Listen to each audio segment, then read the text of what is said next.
Marilah mendengarkan pembacaan Injil pada hari ini. Tuhan bersamamu dan bersama rohmu.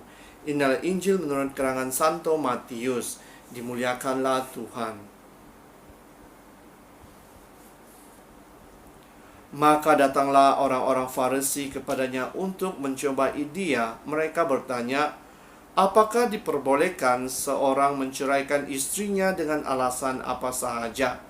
Jawab Yesus, tidakkah kamu baca bahwa Ia yang menciptakan manusia sejak mula menjadikan mereka laki-laki dan perempuan? Dan firman-Nya, sebab itu laki-laki akan meninggalkan ayah dan ibunya dan bersatu dengan istrinya sehingga keduanya itu menjadi satu daging. Demikianlah mereka bukan lagi dua melainkan satu.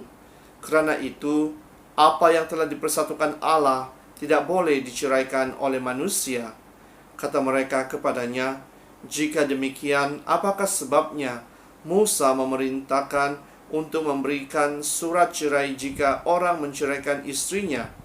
Kata Yesus kepada mereka, kerana ketegaran hatimu, Musa mengizinkan kamu menceraikan istrimu, tetapi sejak mula tidaklah demikian.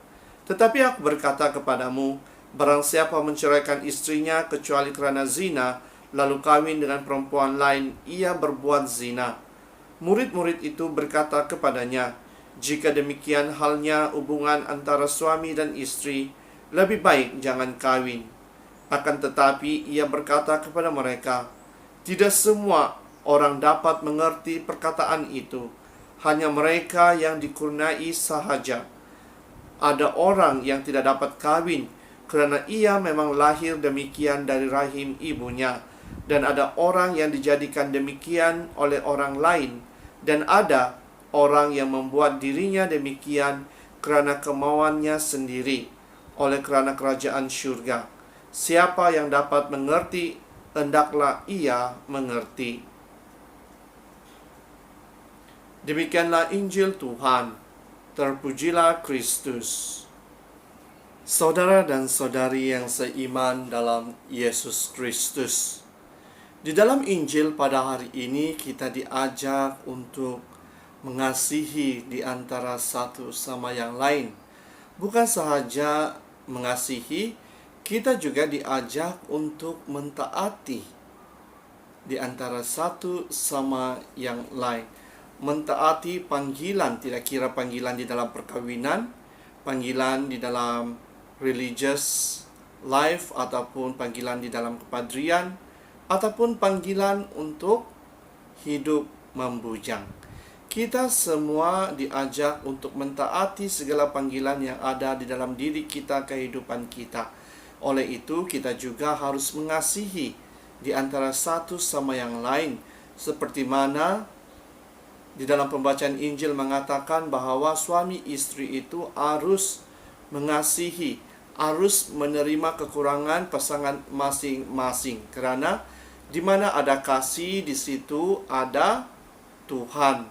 Kerana cinta kasih, sumber cinta kasih datang melalui diri Yesus sendiri.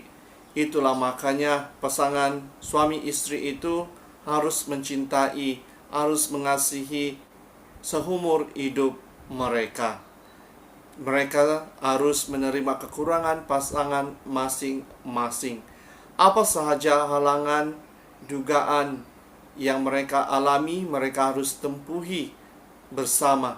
Kerana halangan dan cobaan itu adalah salah satu proses di dalam kehidupan suami istri.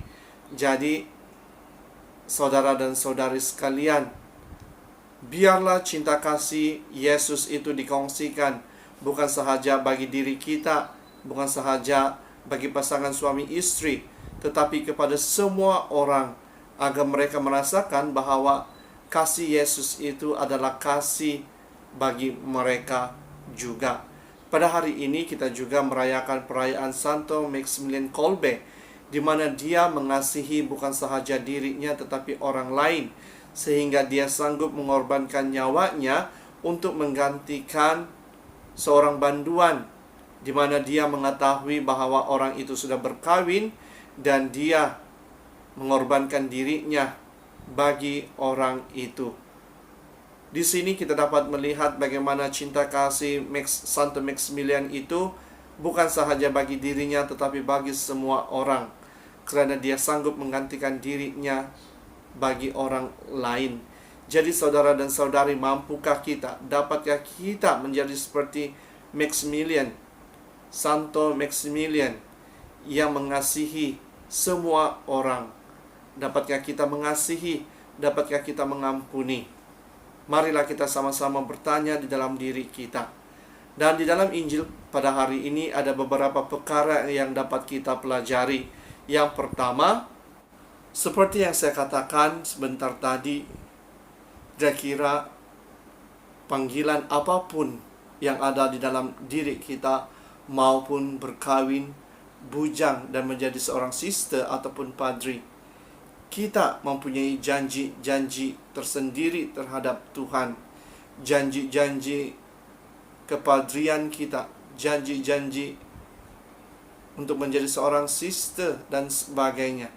Dan janji-janji ini kita ungkapkan di hadapan semua umat yang hadir di dalam pentadbisan ataupun di mana seorang sister menjadi sister.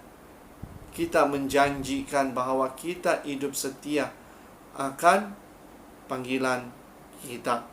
Oleh itu, saudara dan saudari, hidupilah apa sahaja janji yang telah kita ungkapkan kepada Tuhan, agar janji itu dapat memberi kita kekuatan dan semangat untuk meneruskan misi kita di dunia ini. Yang kedua, setiap hari kita diajak untuk menghidupi kehidupan kita dengan baik. Kita diajak untuk menjadi seorang kudus bagi semua orang. Jadi kehidupan kita ini haruslah menunjukkan kasih Yesus itu ada di dalam diri kita. Jadi kita harus menjaga perlakuan kita. Kita harus menjaga cara kita berkata-kata.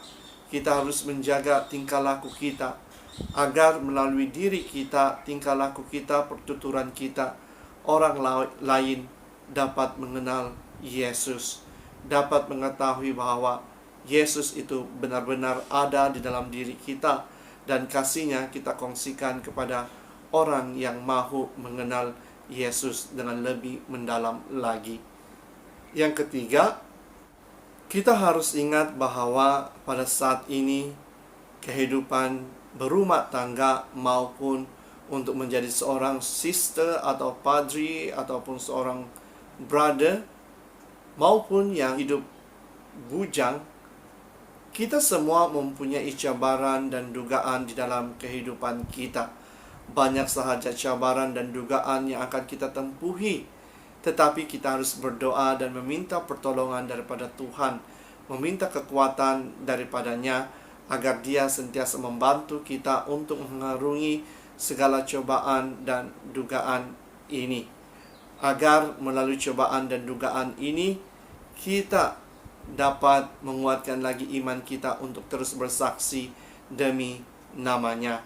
Jadi saudara dan saudari, tanyalah dalam diri kita, tanyalah dalam diri kamu, mampukah kamu memberikan kasih kamu kepada semua orang? Mampukah kamu menjaga panggilan kehidupan kamu? Jadi marilah kita terus berdoa agar Tuhan akan menuntun kita, akan membimbing kita untuk terus mengenalinya dengan lebih mendalam. Dalam nama Bapa, Putra, dan Roh Kudus.